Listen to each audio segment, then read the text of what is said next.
this is going to be a conversation about governance as it relates to sustainability. And we are going to have a guest speaker. Good afternoon, everyone. We are going to have a conversation about governance and as it relates to sustainability. And our guest speaker is Navroop. She is the founder and CEO of Digital Economist, which is a global org with a mission to drive technology convergence towards a human-centered global economy. She is a pioneer economist and a technology futurist. In 2019, she co-authored the first book about the economics of the blockchain, and it was called Blockchain Economy, Implications of Distributed Ledgers. She has also co-authored an online course, and the online course is called Hyperledger's Blockchain of Business, which is trained close to 200,000 entrepreneurs globally and counting. So we are going to cue up the video to hear our guest speaker today.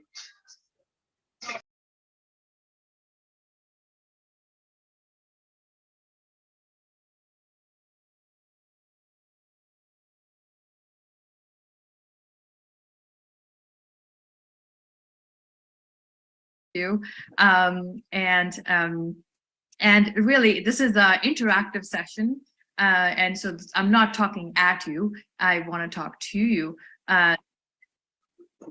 Thank you. And then some of the things that we'll discuss, it's almost some of the stuff that goes beyond environmental sustainability too, and I'll get into that in a second here.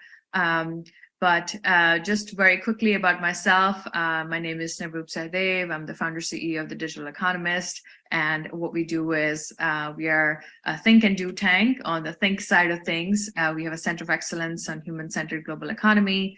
And that's our ideas factory. We do research, writing. We're based in DC.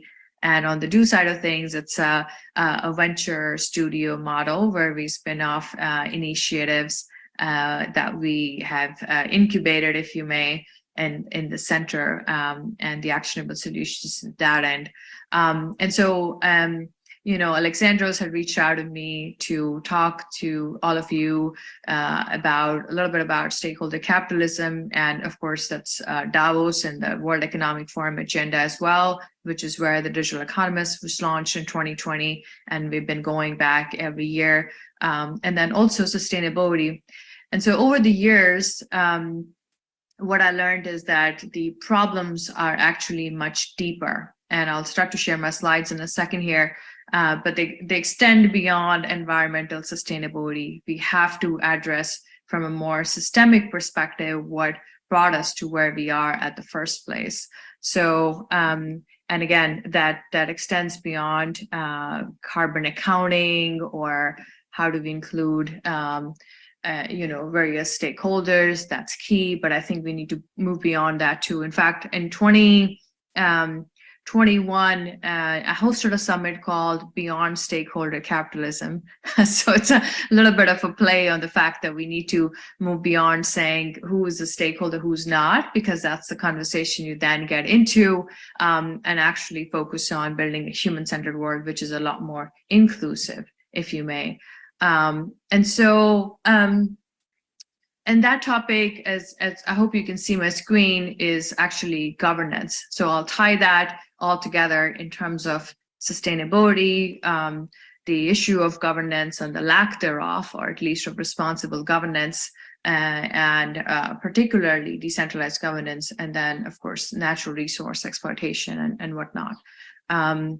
So just to kind of give you a sense of what we're going to be talking about today, our mission that I discussed a little bit, the convergence of different technologies, and some of the considerations around economics, governance, how that relates to value, and then what happens if we start to treat blockchain as a common pool resource, which all of this work has emerged from Ostrom's work on governing the commons, natural resources. This is before the internet and a lot of the digital technologies were invented. Some considerations around governance, and we'll talk about design principles that won her the Nobel Prize in economics. and then some of the work that we've been pursuing over the past couple of years on this specifically. So yeah, as I mentioned, what we do is drive different technologies towards a human-centered global economy. And I say this because, so you know where I'm coming from, what I've been focused on. I've been with MIT for 5+ years, and originally came to the US to do my thesis work at Harvard Kennedy. And a lot of the policy side of things are really critical in a lot of this work. And of course, stakeholder capitalism is all about including more people into the fold, right? As I mentioned, our base is in DC. I'm not going to read this slide, but I do like to share when we talk about economics, right? When we talk about the economy or stakeholder economy, it's worth thinking about the fact that the Greek word economia means household management, right? And digital technologies allow us a way to augment, if you may, increase and add human capabilities beyond just what the physical world, if you may, allows us, right? The whole world is connected through digital tech at this point, and we have mobility and communications and reach like we never did as a species. And so digital economists, just the way we sort of came up with this is somebody who uses the digital as a way and a masterful steward of the planetary global economy. So that's kind of where a lot of our work is also stemming from. So I want to quickly kind of talk to all of you and then open it up, because I personally prefer a lot more interaction and have questions and comments from all of you. But just to, I guess, give you some of the ideas to seed the thoughts, if you may, talk a little bit about what are the pillars of digital inclusion, right? Which again is at the core and is positioned as a driver to drive sustainability and move to a model of capitalism that is non-exploitative and is not just about value that flows up on the top, right? We currently live in a world where inequality is back to pre-World War I levels. So we're looking at a world that's increasingly polarized, fragmented, unequal. And so not only this is timely, but we have to make sure that all of this is rooted in reality of the way the world currently works. And so the thinking here is, how can we actually change the underlying infrastructure, if you may, one bit at a time, right? Not suggesting a revolution. So the first pillar is, of course, the economic considerations. There is microeconomic analysis companies and organizations undertake. You look at functions. Again, you can look at token systems, the new ways we can incentivize behavior. You can look at the good old economics on optimization, which a lot of it is actually doesn't quite hold true if you include cognitive biases and all those considerations. Then on the macroeconomic side of things, you have these two levers from a government perspective, which is fiscal policy and monetary policy. So you apply that to the digital world and the decentralized world. Then you're looking at supply of tokens and demand for tokens, inflation, liquidity, all those other things when you look at a new asset class, if you may. So governance actually ties very closely with this, and it is because of lack of governance, lack of inclusion, if you may, that we have gone to a point where essentially we're torching the planet, right? And a few people have more wealth than half of the world combined. So think of this as a governance issue, right? You can almost reframe this as a governance issue because these people And I'll tell you why, because these people are over and beyond the social contract, if you may, right? Corporations cannot be, and many of you might know, 100 corporations are responsible, 100 biggest companies in the world are responsible for more than 70% of the emissions worldwide. But these corporations are across jurisdictions, so that means no one country can actually bring them under its sole sovereign territory and legal system. So now that's where things start to break down, right? Because national governments can only really control their laws that are in their jurisdiction, and then citizens can really only vote for, again, that jurisdiction alone, but then corporations span the globe. So they just do jurisdiction shopping, right? If it doesn't work here, they will go exploit somewhere else. So again, it's a governance issue. That's why we have sustainability as top of corporate agenda, with also risk of greenwashing. And so far, it's not very encouraging for what we're seeing, even though there's a lot of momentum to have and make sure that every business is sustainable. There's still quite a bit of path to go, and the incentives continue to be adversely aligned.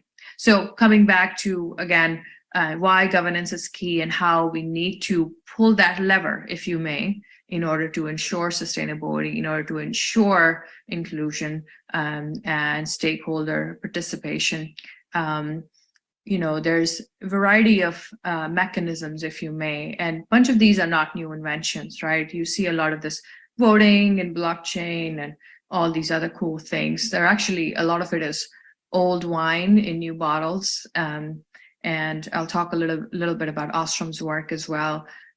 So we're looking at decentralization as an essential pillar, right? Every time you have hierarchies, you would have adverse incentives, because those who are at the top would want to collect all of the value. We work very closely with the World Bank, and they came out a few years ago and confirmed that the trickle-down economics actually doesn't work, right? I'm born and raised in India, so that was sort of the development narrative for a number of decades. So, let the rich countries grow as aggressively as possible, and then the value would trickle down to poor countries as a result, because of globalization and because the world is connected. We now know for sure that it doesn't work. Quite the opposite has happened. This core and then the periphery model of development, where the value is extracted from the peripheral, if you may, economies that are not fully or as much integrated into the global economy as, say, the US or the EU. And we continue to see, because of the adverse terms of trade, we actually have a opposite of that, which is the core continues to be more and more nurtured by resources that don't belong to them, right? An example is chocolates in Switzerland, right? The world knows Switzerland for making chocolates. Switzerland doesn't grow any chocolate, right? So they have simply tapped into again the chocolate that comes from Africa, from Latin America, and they are in the latter part of the supply chain, if you may, of chocolate, right? And that's where they add the most value as indicated by price, right? So the farmers in countries where chocolate actually originates from barely get anything for that. So this is an example of the core and the periphery model of current capitalism that's in the world, right? Now, if there's better governance, if there's fair terms of trade, and I've sat in WTO meetings, I started my career at the UN Environment Program. I used to work in the trade unit in Switzerland and Geneva. This would be very different. So the question is, does Web3 give us the opportunity to rethink how we govern our shared resources, right? Are we able to move away from the current broken model of private property, the winner takes it all models, to something that is more inclusive, perhaps not perfect, over the next years. So my sort of proposal here, and again, the work that I've been doing, and this is part of a number of people involved in this, so I'm not just representing myself here, and that's important to note. And if there's anyone interested in carrying this forward, I'm happy to talk to you and give you sort of further milestones here as well on where this is going globally. Again, decentralization allows us to align these activities, right? And I'll talk about the principles in a second, and of various assets, of various resources worldwide that has to have more of the community voice.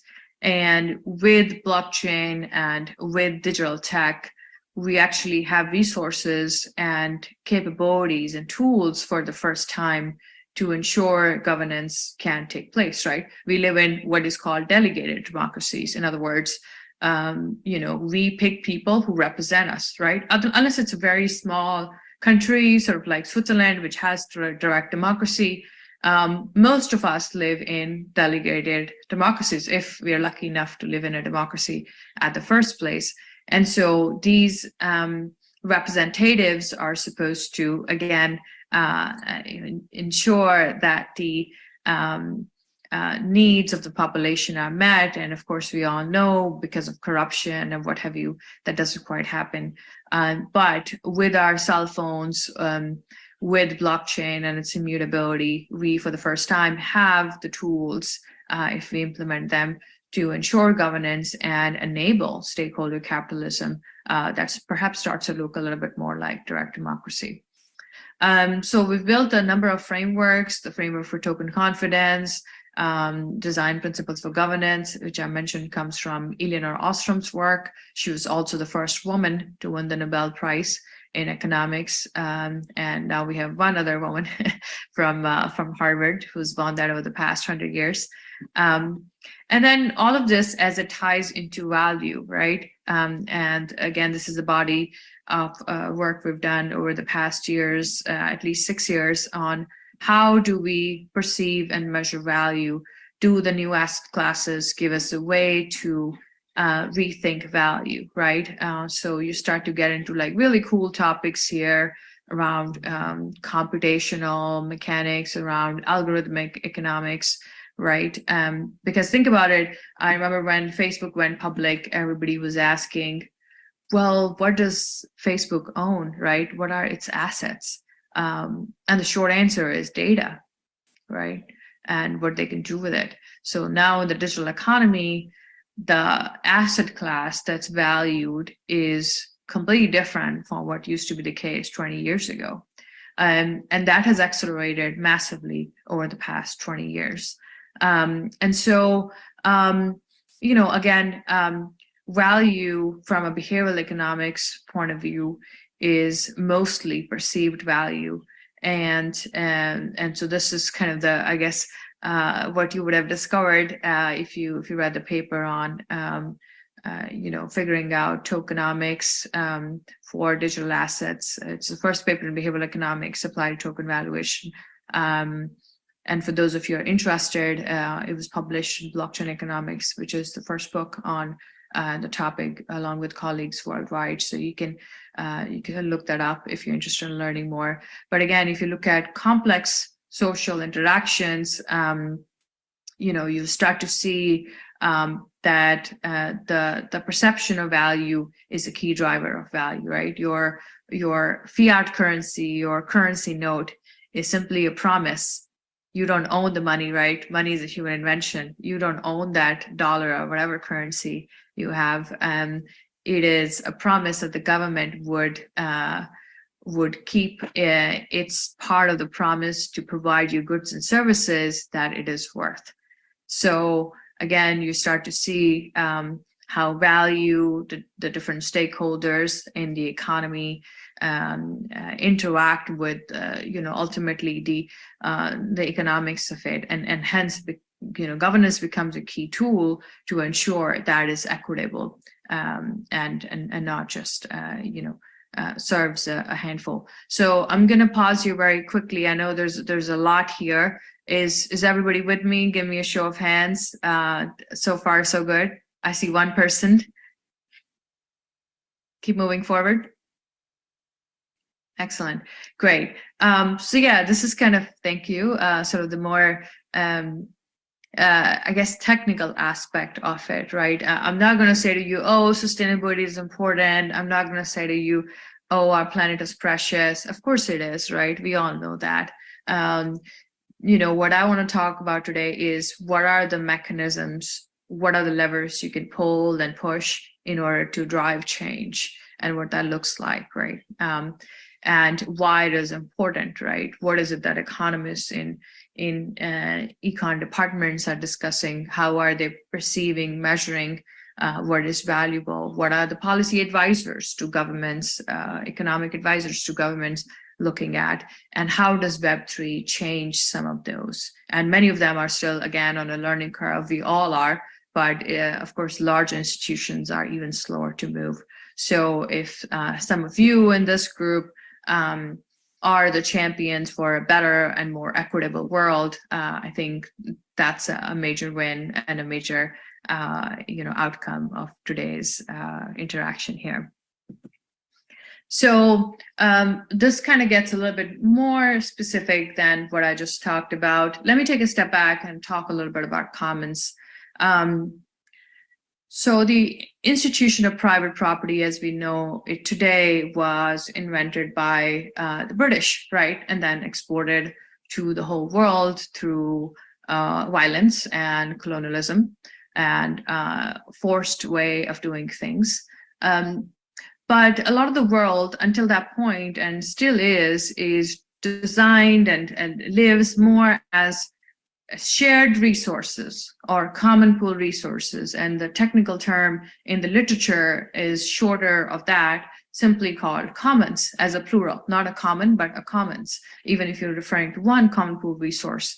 And so think about the oceans, right? Who owns the oceans? No one and everyone. Who owns outer space? No one and everyone, right? So these are examples of commons. And so, and many of you might have heard of the tragedy of the commons, which means if nobody owns something, then everybody would optimize for their self, and that would in fact lead to what is called the tragedy, if you may, the overuse of these natural resources. And as a result, there's risk for it to be completely destroyed, actually, or completely finite or used to a point where they no longer exist, right? So humans have managed to ensure that a lot of the species have gone extinct in the world, right?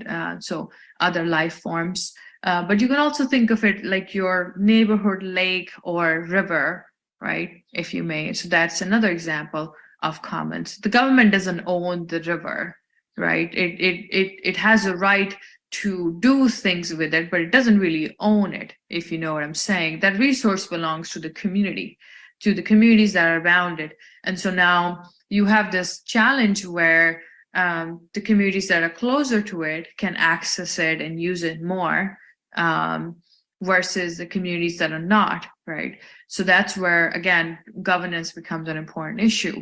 And so what the current variety, if you may, and there are many ways to have a capitalistic society or free market economy, I think was what we really want, and not so much capitalism, is to redistribute these structures, right? Ancient civilizations have flourished around natural resources. The Indus River, for example, in the Indian subcontinent, and the Nile River in Egypt, and so on and so forth. So what I'm saying is the commons are essential to the way, and if at all, human civilization has grown at the first place, right? And so then, of course, with the digital world, we're looking at common pool resources like the internet. The World Wide Web is not owned by anyone, right? It grew as a patchwork of protocols around the world. Now, again, we live in a different world where access to the internet is pretty much controlled by a few platforms. We plug into the internet through Google, for example, which is built on the internet protocol, right? Or Facebook, or other companies. So these are what we call the platform economics, which is we use these to plug into the overall commons. Wikipedia is another example of digital commons, and many of you might have heard about these open source licenses. Same idea. It's a common pool resource, and you cannot patent it. In other words, you cannot privatize the value that emerges from it. So my proposition and our proposition is that we should treat blockchain as digital commons, a further subcategory of digital commons, right, which is more focused on Web3. Now, if we do that, if we want to make sure that the shared resource is not exploited and is not owned, because that's kind of the whole point, right, of Web3, which is the Web2 world is broken. We need greater decentralization. We need infrastructure that is shared, and the cost reduction that emerges from it, and efficiency gains. So not everybody has to build their own ledgers, but in fact, we can have a shared source of truth. Then governance is key, right? And why is governance a long-term driver for growth and sustainability of the network? So some obvious responses to that, and this is, of course, not exhaustive. This is more suggestive, or start to look for answers.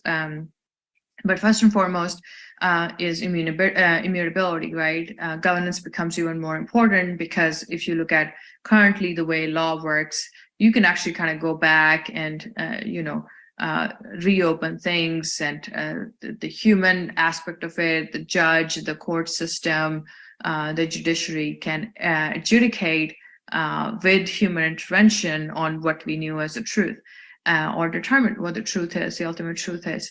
But that is not possible in blockchain. In other words, you have the record down to the very first block. So it is important that we get the governance right, because you cannot undo it, right, if it is set up correctly. And so while governance would evolve, the immutable aspect of blockchain and distributed ledger technologies more broadly require that we get governance right. Then community, right, as a way not just to incentivize the community to participate, whether it's consensus or as the ultimate beneficiary, but also the key drivers of value, right? I mean, where is value coming from? When you look at decentralized systems, it is very much the community. If it's just 5 people, you don't really need blockchain for that, right? But if it's 5,000, 50,000, 5 million, 50 million, then that starts to change the game. But then again, you can't have just 5 people making decisions for 50 million, which actually the way the world currently is set up is the case. Then, of course, the incentives, as I mentioned before, and incentives continue to be sort of sprinkled, if you may, throughout this topic, which is that without decentralized community governance, we are at the risk of, again, centralization again, and reverting back to those adverse incentives and the overuse of natural resources, which, again, in the literature in economics is called the tragedy of the commons. So there's 100+ years of various economists who've commented on it and formalized it. So if you're interested in that. So this is just an introduction. And there is a book on it, which is called Governing the Commons, which, as I mentioned, Elinor Ostrom got the Nobel Prize in Economics for. And so I'm just going to quickly, I guess, storm through these pretty much, and we can discuss these as well. And so just to be clear, what Ostrom did, she spent her career, she was a sociologist by training. She spent her career talking to communities around the world on how they govern their common pool resources. And her Nobel work is a condensed version of those best practices and best principles. So the wisdom that we inherited around the world from thousands of years That's really what's condensed in this in terms of the design principles, right? We have the opportunity as technologists to build artificial systems, right? Blockchain or DLT is not a God-given order. There are decisions. There's no such thing as tech neutrality go into how these are structured. And of course, you've seen in the past, platform economics is all about where there's user generated content and value, but then only the platform where you plug into for that is able to extract all of the value from it. So companies like Meta / Facebook and Google and others have become multi-billion-dollar enterprises, and we even are looking at almost $1 trillion companies, right? If you look at market caps, because the way the incentives are aligned is that everybody who generates values doesn't actually get the value. It's only the platform that gets the value. So this is what can change that, can transform that. And again, this is not new, but this is work that has not been built upon enough. And essentially what we're doing is we're saying, well, there is an opportunity now with Web3 to transform some of that work, and let's carry that forward and see what that looks like in the Web3 world. So very quickly, you have to define clear boundaries of the common pool resource. We're referring to the resource itself, whether it's a lake, whether it's the World Wide Web, or if it's a distributed ledger. In our case, you have to match rules to local needs and conditions, which means there's no one size fits all. Are affected by the rules of the game are able to participate in the modifications as needed over time, which, as you know, is a current debate on social media around privacy, around data collection, how much large companies know about us, probably more than we know about ourselves, our digital identity, our digital trace, persona, which are all levers that they use to market things to us, sell things to us, change our behaviors, realign our incentives, funnel us to what they're paid for in terms. So you'll start to see, as I'm going through this, why these principles are core to building any technology actually that involves more than one person.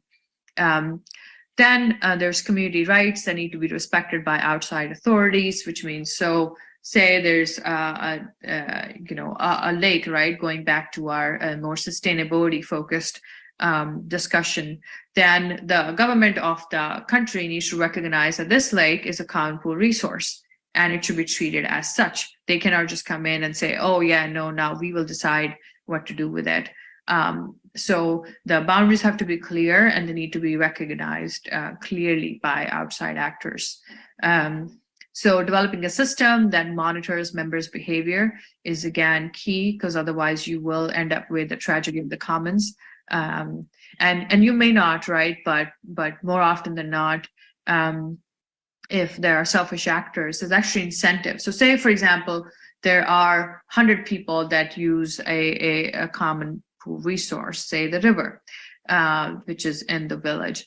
Now, 95 of them are really well-meaning, wise people who understand the community needs and what have you. They know you're not supposed to overfish. They know you're not supposed to dirty the waters because you're going to be drinking this too. But 5 of them are like, you know what, screw it. I'm going to do as much I can with it in a way that benefits me. So that's actually what's happening with technology right now. That's actually what's the current way capitalistic societies are aligned. They're saying, well, we're going to do whatever we want and fill our coffers, if you may. And so it is important that we're able to put in place systems that are able to monitor the behavior of actors, so we don't end up where the common pool resource is exploited by a handful of bad actors. Then the use of graduated sanctions for rule violators, like I just said. So now, of course, the next thing becomes, the community says, well, no, this is not right. This is being shared by 100 people. It's not just for 5 of you. And so there has to be a system of incentives, or I should say disincentives, which are sanctions. Then there has to be accessible means for dispute resolution. If these 5 people turn around and say, well, no, I was doing this, it's not what you say it is. And again, I'm trying to really bring it down to our day-to-day life, because a lot of this can get fairly complex when applied to governance mechanisms in, say, algorithmic systems, right? Because you have to essentially automate many of these processes. And we'll get into that a little bit, but essentially the principles remain the same no matter what kind of common resource we're looking at. And then finally, you have nested tiers that cover the entire interconnected system. So for me personally, I look at the world as a overlapping set of networks, right? And so you have a network with your family, a network with your community, your personal networks, professional networks, so on and so forth. And you start to see how these overlap and pile on each other. But then there has to be a way, and this is what this final principle talks about, for all these networks, for all these various moving parts that are dynamic, to then bubble something up that can govern the overall system too. Now that doesn't mean it's a hierarchical system. It's essentially a complex adaptive network, right? For some of you who have studied network science.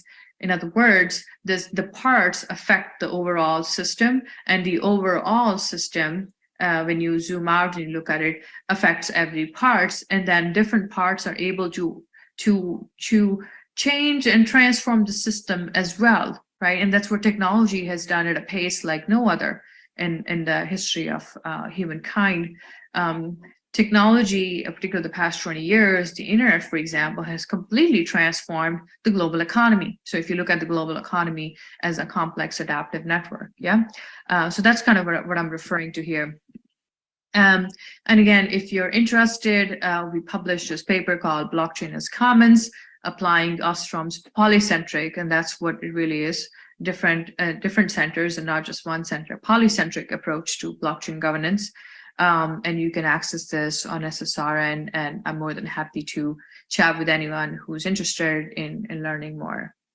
And I guess very quickly, as I mentioned, we have a Center of Excellence on Human-Centered Global Economy, and a lot of the work that we do here that I'm sharing has emerged from the discussion of ideas, actionable solutions, bringing experts together to then figure out what those solutions are for the overarching global problems and agenda items that are ahead of us, including stakeholder capitalism, which I think is a subset of the general sort of world order, if you may.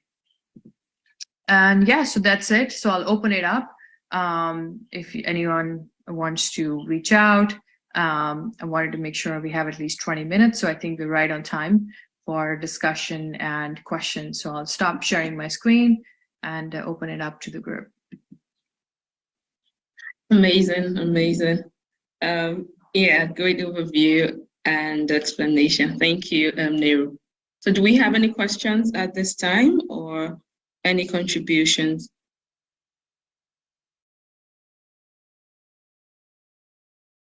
We have opened up for questions and contributions. If you have any questions, feel free to put in the chat, or you can raise your hand and I will ask you to unmute so you can ask your question.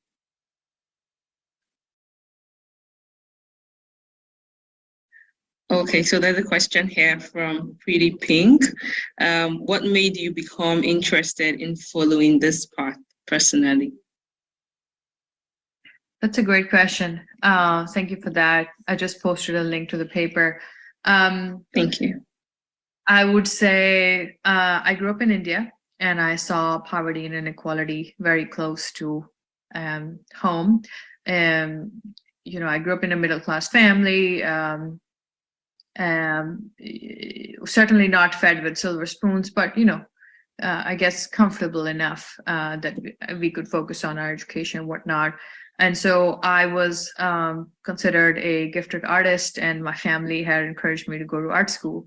But I think as an empath, I decided to study economics to specialize at 15 years old, the final 2 years of high school, which I graduated from at 17 in economics, because at that time, and still, I think I learned that the way the world goes round is money and us as economic beings. And if you want to create meaningful change and impact, the most direct way to do it is probably, if you look at the economics of our, systems, and, whether it is poverty or development work or what have you, that's sort of the most direct way to help people and create change that's meaningful. And then, of course, people go on their own spiritual journeys and their own paths of talents or what have you, but that's the first base, right? You cannot think about all these other things if you have to worry about your next meal. So it doesn't work like that. Our primary needs have to be met before we can engage in more complex or upstream, if you may, thoughts, right? All of you know sort of the hierarchy of needs. I don't fully agree with that, but there's no doubt that, of course, we need to take care of our first space.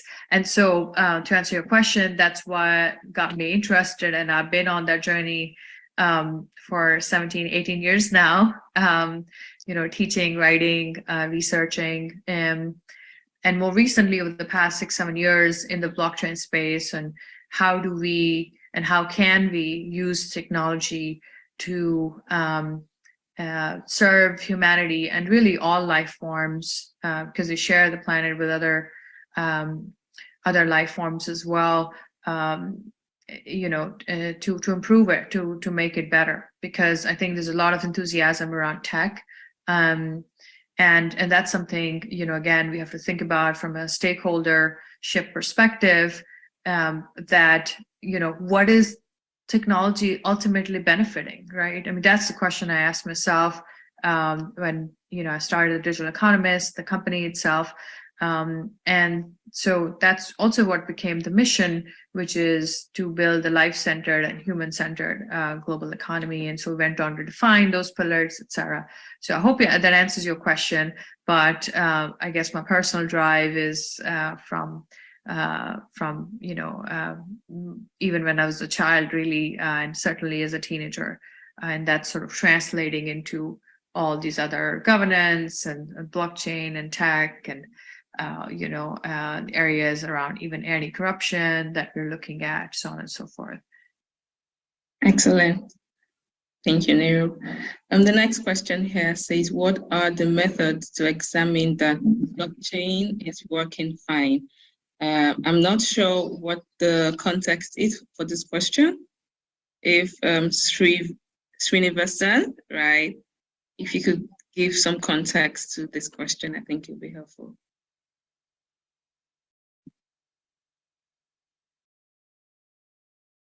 Okay, yeah, if you're, unless you're planning to unmute yourself and elaborate on this, I can, I guess, take a shot at it. Okay.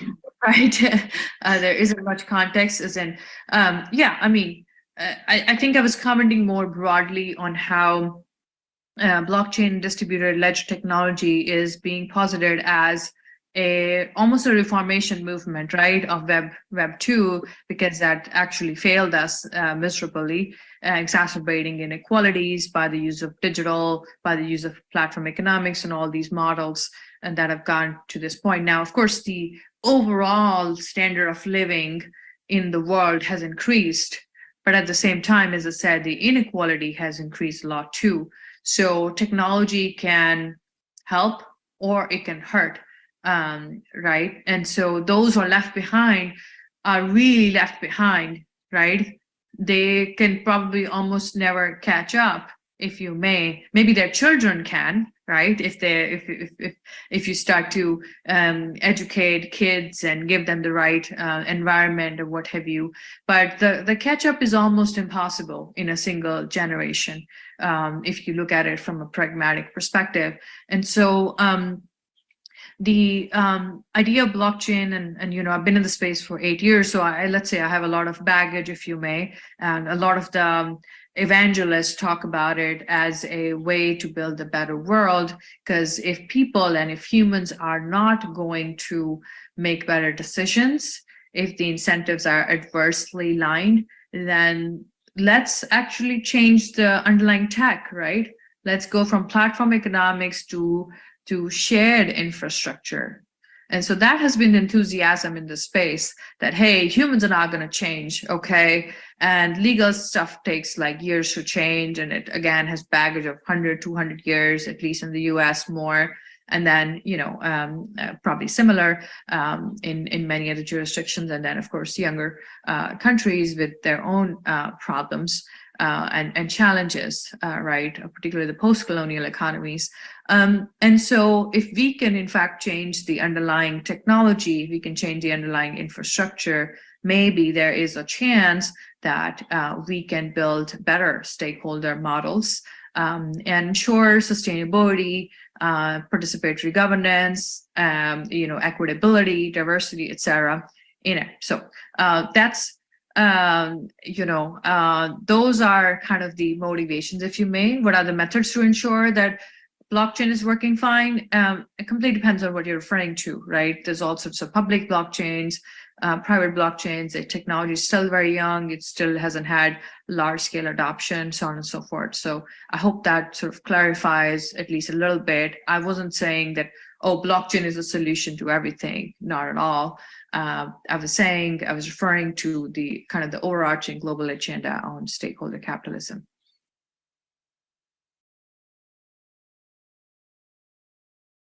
All right, thank you for that.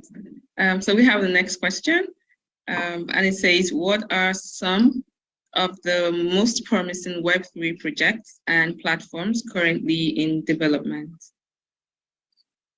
Yeah, I avoid sort of naming names because it's almost like you need a few years to kind of see if something actually emerges that is useful and tangible. But I guess I can share a little bit about what I'm personally excited about.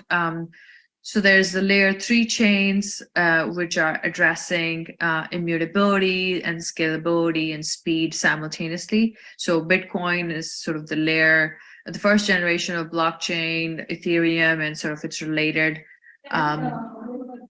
chains as the second generation. And so a third generation is now emerging. So we're looking at, okay, can they drive large scale adoption and inclusion of communities? So that's interesting for me, right? And I'm referring to a whole bunch of chains here. We are, of course, in a bear market, and we are looking at a lot of projects failing and what have you. So bear that in mind. And again, from a more layer 2 perspective, layer 2 would be projects that are built on chains that are blockchain itself. That's considered layer 1. Again, I think what is really exciting as an overall movement in the space is a lot of the art community, a lot of the creatives that have joined the space, right? So the first use case has been NFTs. Can they sell their art online? Can it finally be valued? So on and so forth. But I do think that's just the tip of the iceberg. And so I'm really excited about the fact that Web3 has involved a lot more people. Because I mean, if you look at what was happening, it still is before that, is humans are being taken out of every business process, innovation, or trading, and so algorithms are replacing them. But actually, if you look at the Web3 space and where it's going, it is trying to replicate the fullness and the wholeness of the human experience in the digital realm. So immersive technologies, right? And 3D and metaverse. What are they really trying to do is that, again, you can have concerts in the metaverse. Like, what does that mean, right? So what they're really trying to do is replicate the experience of arts and music and seeing and hearing and sort of, our sort of full immersiveness that we have, I guess, in life, which was not possible and is not possible just by staring into screens in the digital world. So that's very exciting and it's interesting. And I'll share the link here because I gave my second TED Talk a few months ago. And that's sort of what I talked about. I mean, if you take a step back, what is it that the Web3 technologies, what are they trying to achieve after all, right? So I talked about arts instead of tech for the sake of tech as our technological future. So I just shared the link here with all of you.